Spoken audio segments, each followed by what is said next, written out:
Welcome back to another flipped lecture. Today we're going to talk about the early part of the Civil War.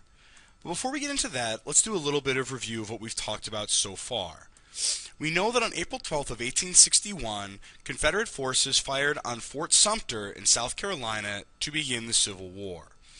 After the Civil War started, there was a call to arms on both sides, and large amounts of people turned out for support for the war.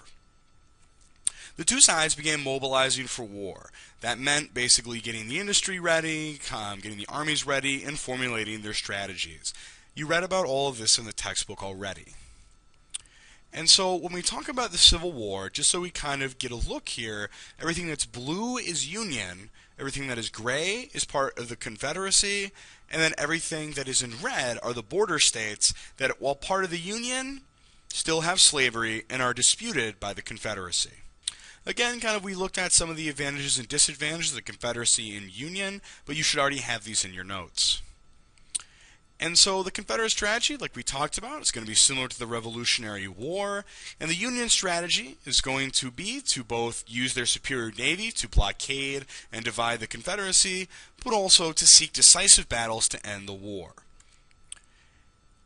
Again, the blockade, so important to prevent the Confederate States' ties to Europe, and the goal of destroying the Southern economy and preventing war supplies from getting to the Confederacy. Again, we've talked about all these things before. And so, after Fort Sumter, Abraham Lincoln asked for basically the decisive battle to strike back and try to end the rebellion once and for all. This is the battle we talked about in class, the Battle of First Manassas, also known as First Bull Run, in which the Union forces invade Virginia. It's the first battle. It's a sloppy battle, and the Confederates win. But the most important part about this battle, as we talked about, is that it's going to destroy the popular thought that the war is going to be quick and not very bloody. So before we get into the war too much, let's talk about the idea of what an army is. When we talk about the Confederate Army, or the Union Army, we're actually talking about several different things. The armed forces of the Confederate States of America were primarily divided into two groups. Army of Northern Virginia, led by Robert E. Lee, and they fought mostly in the east. Then there was an Army of Tennessee that fought mostly in the west. For the Union, they actually had several armies. The major one in the east was the Army of the Potomac. The major one in the west was the Army of the Tennessee. They're all named after rivers. And so the other ones also include the Army of the Shenandoah, the Army of Ohio, and there's a few others. And while the Confederates are going to have pretty consistent commanders, the Union is going to be constantly changing generals to try to find somebody who could win some battles. Most of the battles that you've probably heard of in the war took place in the eastern United States, but equally important was the war that was being fought in the West. When we talk about the West, though, we're not talking about like Wyoming or Colorado or California. We're talking about the West as like Alabama, Mississippi, Tennessee, Kentucky, Arkansas, Missouri. That's really considered to be the West in this war. And in the West is a figure that you've probably heard of before. Ulysses S. Grant was put in command of the Western Union Army. And Ulysses S. Grant, uncharacteristic of the armies in the East for the Union, which lost almost every major battle against the Confederacy, Ulysses S. Grant won great victories in the West. He won victories at Fort Henry and Fort Donelson in Tennessee, and he quickly gained a reputation for victory. However, a major battle at a place called Shiloh in Tennessee resulted in 23,000 plus casualties, huge numbers and the largest of the war at the time. The high numbers of casualties that basically were the result of the Battle of Shiloh really shocked people on both sides. When they were printed in the newspaper, people clamored, and public opinion turned against Grant, where people wanted Lincoln to fire Grant as they considered him to be a butcher, that his strategy would cost too many lives. But Abraham Lincoln very famously refused to fire Grant, saying, "I cannot spare this man, he fights." And in reality, Grant was the only Union general at the time who was winning any major victories over the Confederacy. And here come some images of the Battle of Shiloh. It was the bloodiest battle in American history up to that point in history. And so it was a scandal. But Abraham Lincoln stood by Ulysses S. Grant, and the war in the West continued. And also this trend of large-scale engagements in which 10,000 people or more would die became characteristic of a lot of the engagements of the war. And the war in the East also continued. And there are several battles that are actually fought over railroads, kind of both sides, Confederates trying to protect their limited railroads, and the Union trying to basically capture them to prevent the South from being able to move men and materials around kind of during the war. This resulted in 7 days. 7 days was known as the 7 Days Battle in Virginia, in which Robert E. Lee commanded the Confederate forces to a victory. However, this battle will be very costly, with 30,000 casualties, both Union and Confederate, being the cost. 7 Days Battle replacing Shiloh as the bloodiest battle. And the Confederates, at this point in the war, had won most of the major battles in the East, and it looked at basically in 1862 as though the Union might actually lose the war. The lack of success in the Union's efforts to retake the Southern Confederacy started making the war very unpopular in the North. Peace Democrats, who were looking forward to the 1862 election, began kind of running on a campaign to seek peace with the Confederacy and end the Civil War, claiming that it was too costly of a conflict for the goals that were set out for it. And so here's a map to kind of give us a sense of kind of where some of these battles are happening. As you see, kind of the 7 Days Battle is up in Northern Virginia, and you can kind of look and see kind of where a lot of these major altercations were happening. But in September of 1862, the bloodiest day in American history would take place at a place called Antietam. Now, the Battle of Antietam happened at a place called Sharpsburg, Maryland. Antietam was a creek that kind of ran through the town. And at Sharpsburg, Maryland, a large force of Union soldiers met with a large force of Confederate soldiers. But if you notice, Sharpsburg, Maryland is not in the South. Maryland is not a state that's in the Confederacy. This meant that Robert E. Lee and the Confederate Army had decided to invade the North in September of 1862. See if you can figure out why Robert E. Lee and the Confederates decided to go against their successful strategy of fighting defensive battles to invade the North. See if you can figure it out. I'm going to ask you that question tomorrow. And the Union Army is going to attack the Confederate positions at Sharpsburg. The result of this is going to be the bloodiest single day in American history, where 22,717 people were either dead, wounded, or missing in a single day of combat.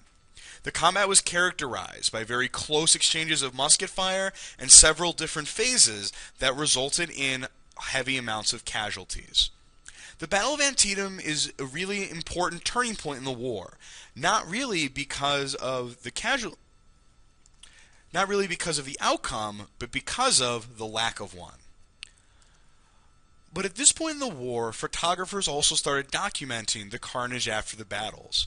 Here we see a dry creek bed in which Confederate dead lay.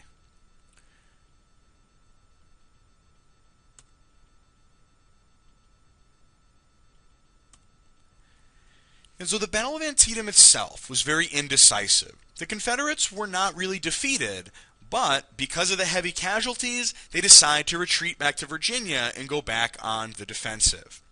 Because the Confederates retreated, even though there wasn't really a clear victor or someone who was defeated, the Union claims the victory. They claim they stopped the invasion of the North by the Confederacy. But Abraham Lincoln is also going to use the Battle of Antietam to address another issue entirely. But perhaps most importantly, after the Battle of Antietam, Britain and Europe decided not to enter the war in 1862, deciding to kind of wait and see how the rest of the war was going to go before deciding to ally or not with the Confederacy. So at this point, I want to talk for a little bit about slavery. As many of you probably have heard, the war is fought to a certain extent about freeing slaves, but it kind of wasn't always that way. The North was really split on the idea of emancipation, the freeing of the slaves. And so in the early part of the war, Abraham Lincoln and other Union generals actually prevented the Union Army from freeing any slaves in the early war. The fear was if they made the war about freeing slaves, they would lose the border states, and that would make it even more difficult for the North to win the war. They also set out a very clear goal at the beginning, Abraham Lincoln and the White House, that they said the goal of the war was not to free the slaves, but was only to save the Union. But as time went on, attitudes start to change as the war continues. The abolitionist movement begins to grow, and people start to realize that the war is going to have to be about more than just putting things back the way they were. That the war, because of its cost and because of kind of how it was going to end, would have to be about kind of the formation of a new union, not just the one that we talked about before. And so Abraham Lincoln, in January 1st of 1863, signed into law he made an executive order called the Emancipation Proclamation. The Emancipation Proclamation was the first step to freeing slaves in the South and ending slavery in the United States. Lincoln's proclamation had actually been written before Lincoln gave it. Lincoln had been waiting for some time in order to begin to end slavery. Lincoln's own kind of thoughts had changed, where he began to believe that the war would have to usher in changes, that the war would have to be about the meaning of human freedom and the meaning of the new United States of America. And so Lincoln understands that he needs a victory, a big military victory, to begin to end slavery. The Battle of Antietam and the Union claiming victory is exactly what Lincoln needs to sign the Emancipation Proclamation. See if you can figure out why Lincoln needs a victory in order to begin ending slavery. Again, we'll talk about that question tomorrow. Also, Lincoln, with the Emancipation Proclamation, does not actually end slavery. It's going to take a constitutional amendment to do that. What the Emancipation Proclamation does is it frees all the slaves in states that are in rebellion against the United States. So really, all this does is free the slaves in the Confederacy. There's still going to be slaves in the border states. See if you can figure out why Lincoln's Emancipation Proclamation only kind of applied to the Confederacy. But with the Emancipation Proclamation, Lincoln does not free the slaves, but Lincoln does change the meaning of the war. Before the Emancipation Proclamation, the official war goals had only been about preserving the Union and bringing the southern states back in. But after this, the war goals are going to change, and they are also going to include the end of slavery. The Emancipation Proclamation also allowed freed slaves and free blacks to fight for the Union Army, something that many of them would quickly take advantage of. But ultimately, emancipation was controversial. Public opinion in the North was very split on it. Some people thought that Abraham Lincoln was going too far. Others thought he didn't go far enough. But what this does, fundamentally, is it makes the war about something new. And it adds a new cause for the war for many who would continue to fight in it. But ultimately, the Emancipation Proclamation, the goal of ending slavery, doesn't matter unless the Union can win the war. And at this point, it's not looking very likely.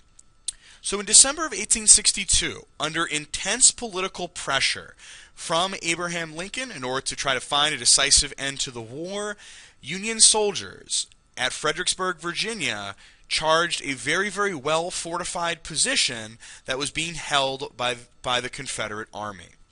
The commander of the Union forces was a man by the name of Ambrose Burnside. Opposing him was Robert E. Lee.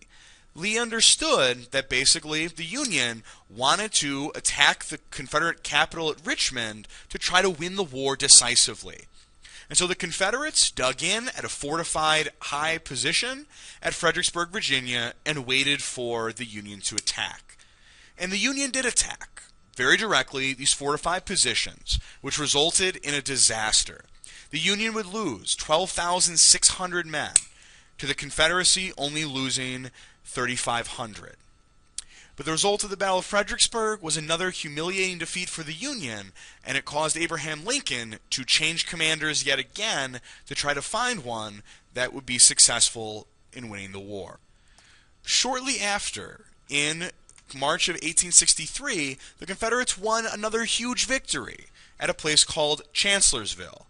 And in Chancellorsville again, there were 30,000 casualties on both sides.